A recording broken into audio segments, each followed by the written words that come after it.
मी actually इतके दिवस आलोच नाही, कोणाकडे गेलोच नाही, कारण की मला झोपायला त्रास होत नव्हता. जेव्हा झोपायला त्रास सुरू झाला तेव्हा जायला तेव्हा म्हटलं बरं पाहायला.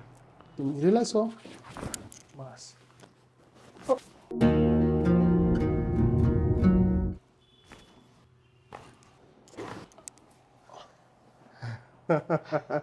रिलॅक्स.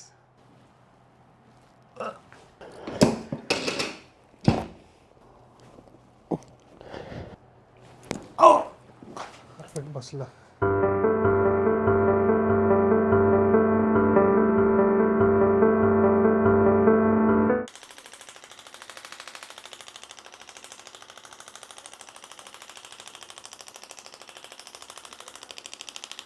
हिप खाली घ्या, हिची काठी सरळ करा आणि हिप खाली घ्या. खाली तुमच्याकडं करा.